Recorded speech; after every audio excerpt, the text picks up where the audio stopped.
Fala meu povo, cheguei aqui mais uma vez e hoje, como vocês podem ver, a gente começa um novo assunto. Vamos falar um pouco sobre as dispersões e principalmente falar sobre as soluções, que é o que a gente também chama de solução verdadeira.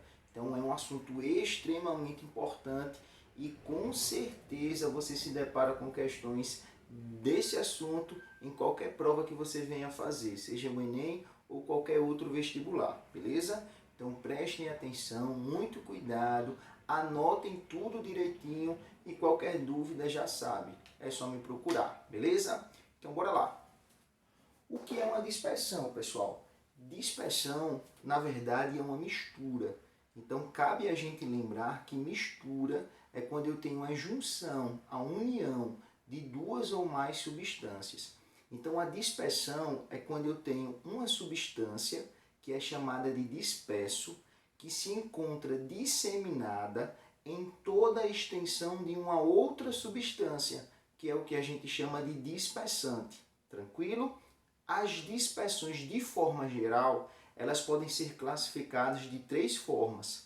A gente pode chamá-las de solução, de coloide ou de suspensão. Professor, qual é a diferença das três? A diferença, pessoal, é simplesmente o tamanho do disperso, o tamanho da partícula do disperso. Esse tamanho vai fazer com que a gente consiga classificar essas dispersões. Quando o disperso ele é muito pequenininho, menor que 1 nanômetro, a gente tem o que a gente chama de solução, que das três é a única que corresponde a uma mistura homogênea, ou seja, uma mistura com apenas uma fase. No caso do coloide e da suspensão, o tamanho do disperso é um pouco maior, fazendo com que você já tenha uma mistura heterogênea. E qual é a diferença, professor, do coloide para a suspensão? O coloide, pessoal, é quando esse disperso ele se encontra entre 1 e 1000 nanômetros. E a suspensão é acima de 1000 nanômetros. Professor, explique melhor. Pessoal, o coloide a gente não consegue enxergar a olho nu. Eu preciso utilizar alguns aparelhos, como por exemplo um ultramicroscópio, para poder identificar o disperso. Para separar esse disperso do dispersante, o que é que eu posso fazer? Eu posso utilizar uma ultracentrífuga, eu posso fazer uma ultrafiltração, que é utilizando um filtro, um papel de filtro, melhor dizendo, extremamente fino, onde eu consiga absorver esse soluto, que no caso é o disperso, e assim sucessivamente. Então a diferença, pessoal, é que na suspensão eu tenho uma mistura heterogênea grosseira, eu consigo ver a olho nu. Já no caso do coloide não, eu não consigo visualizar a olho nu. Porém, por meio de alguns métodos, eu consigo visualizar o disperso e também consigo separar esses componentes, coisa que eu não consigo fazer na solução, por meio de uma centrifugação, por exemplo, ou por meio de uma filtração. Eu não consigo fazer com a solução, visto que lá eu tenho uma mistura homogênea, beleza? Então, dos três, pessoal, quais são os mais importantes para nós? Para nós, o mais importante vai ser a solução, que é o que a gente chama de solução verdadeira. Porém, a gente vai ter uma aula específica para falar sobre os coloides, porque eles se encontram, pessoal, muito no nosso dia a dia, como por exemplo no aerossol, como no creme dental, como na maionese e assim por diante. Então são muitos exemplos onde nós encontramos sistemas coloidais, beleza? Então que fique claro, o que é uma dispersão? Dispersão é quando eu tenho uma substância que se encontra disseminada sob a forma de pequenas partículas em uma outra substância. Essa outra substância é chamada de dispersante. E quem se encontra dispersa é o que a gente chama de disperso, beleza? Essa dispersão ela é classificada como solução, como coloide ou como suspensão. Qual é a diferença das três? Simplesmente o tamanho do disperso. No caso da solução, eu tenho uma mistura homogênea. No caso do coloide e da suspensão, eu tenho uma mistura heterogênea, sendo a suspensão uma mistura heterogênea grosseira. Eu consigo visualizar a olho nu, que é o caso, por exemplo, da poeira ou terra em água, por exemplo. Beleza? Então, continuando, pessoal. Agora a gente vai falar um pouco sobre as soluções verdadeiras, que, lembrando, das três, é a única que corresponde a uma mistura homogênea. Eu tenho apenas uma fase, beleza? Então, ó, qual é a classificação dessas misturas?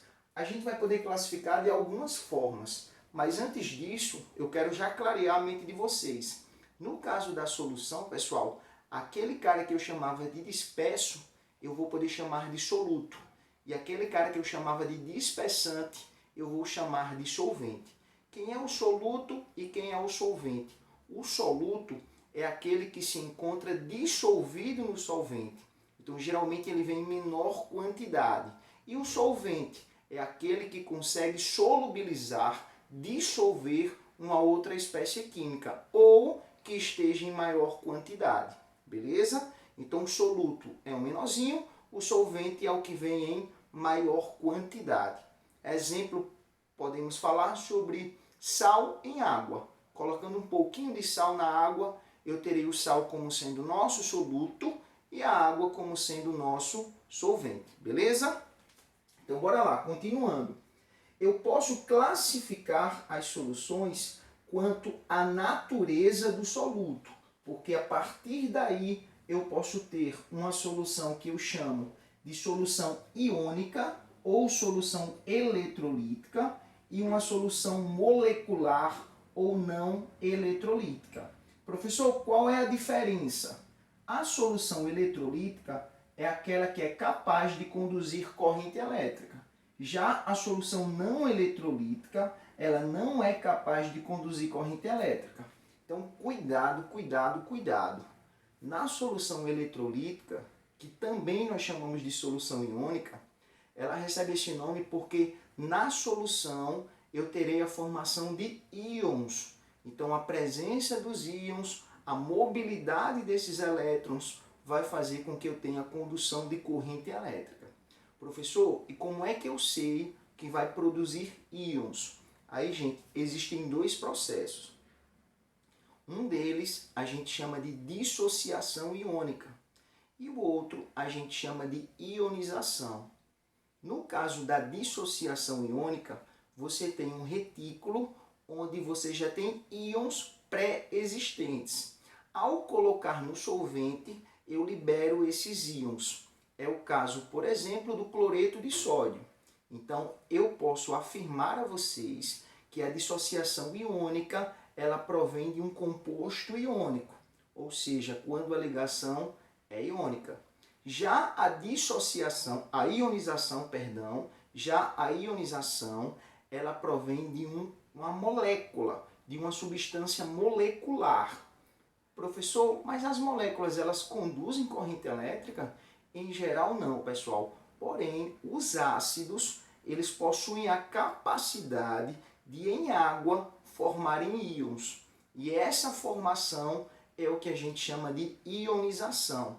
Então, a principal diferença, pessoal, da dissociação iônica para a ionização é que a dissociação iônica ela advém de um composto iônico, onde eu já tenho íons pré-existentes e eu só faço liberá-los. No caso da ionização, ela advém de uma molécula. E que tipo de molécula é essa? Os ácidos. Quando eu coloco esses caras em água, eles promovem a presença dos íons e, consequentemente, eu passo a ter condução de corrente elétrica.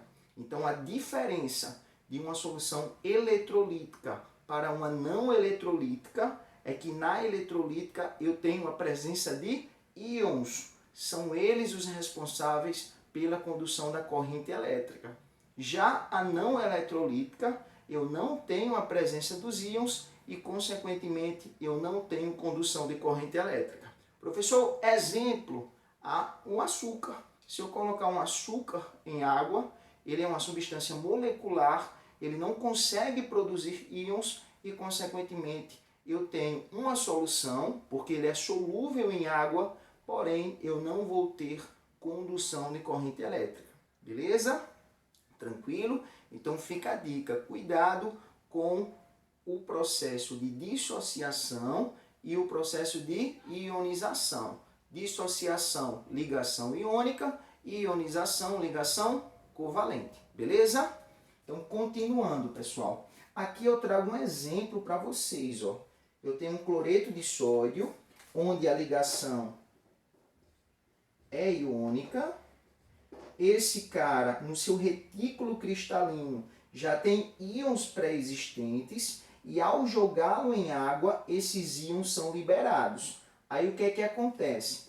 Esses íons, eles vão ser cercados pelas moléculas de água, sendo o íon positivo, que é o sódio, cercado pela parte negativa da água, e o íon negativo, que é o cloreto, cercado pela parte positiva da água. Esse processo a gente chama de solvatação. Então a água está solvatando os íons presentes na solução. Professor, e por que acontece isso? Porque o oxigênio ele é mais eletronegativo que os hidrogênios. Logo, ele assume uma carga parcial negativa e os hidrogênios assumem uma carga parcial positiva. Então, o íon positivo é atraído pela parte negativa da água e o íon negativo é atraído pela parte positiva da água, beleza? Isso acontece em uma solução eletrolítica, que é aquela no qual eu tenho a formação de íons, tranquilo? Outra forma de classificação é quanto ao estado físico dos componentes presentes na solução. Então você pode ter uma solução sólida, você pode ter uma solução líquida e você pode ter uma solução gasosa. Professor, exemplos. Eu falo do final, da solução. Solução sólida, uma liga metálica. Exemplo, o ouro 18 quilates, o bronze, o latão e aí vai. Toda e qualquer liga metálica é uma solução. E se é uma solução, é uma mistura homogênea. Exemplo de uma solução líquida. Aí essa daqui é a mais abrangente, que é o que a gente vai mais estudar, que é quando você tem um sólido em um líquido, quando você tem um líquido em um outro líquido, ou quando você tem gás dissolvido em líquido. Então, o final me dá uma solução líquida. Exemplo, o sal em água, o açúcar em água, o álcool a 96%, o etanol, que é o nosso combustível, então também é uma solução líquida. Aí eu só quero chamar a atenção para um pequeno cuidado. Quando você tiver um soluto sólido que está sendo colocado em um solvente líquido, como por exemplo o sal em água ou o açúcar em água, independente da proporção entre eles, a água sempre será o solvente. Porque quando você tem um soluto sólido e um solvente líquido, o solvente, melhor dizendo, vai ser sempre aquele capaz de dissolver uma outra substância. No caso, essa substância que eu me refiro é a água. É ela que consegue dissolver o sal, é ela que consegue dissolver o açúcar. Então, independente da quantidade, a água sempre será o solvente. Porém, quando você tiver uma mistura homogênea, uma solução entre dois líquidos, os dois componentes sendo líquidos, o solvente vai ser aquele que se encontrar em maior quantidade. Exemplo, professor, o álcool a 96%. Significa dizer que a cada 100 ml de álcool, 96 ml é álcool puro e 4 ml é de água. Então, como o álcool está em muito maior quantidade, melhor dizendo, você vai ter ele como sendo o solvente e a água como sendo o soluto. Então, cuidado aí, beleza? E uma solução gasosa. Você tem, por exemplo, o ar atmosférico. Isso, obviamente, ele estando filtrado, porque se eu tiver a presença de poeira no ar, eu já não posso considerá-lo como uma solução, e sim uma suspensão. Então, o ar atmosférico filtrado, eu tenho uma mistura de gases e nós estudamos que os gases, eles conseguem se misturar de forma homogênea, beleza? Então, você também pode classificar perante ao estado físico, sólido, líquido e gasoso. Espero que vocês tenham entendido essa primeira parte e já já eu volto com a principal classificação, que é perante o coeficiente de solubilidade. Beleza? Beijo para vocês e até já já. Valeu!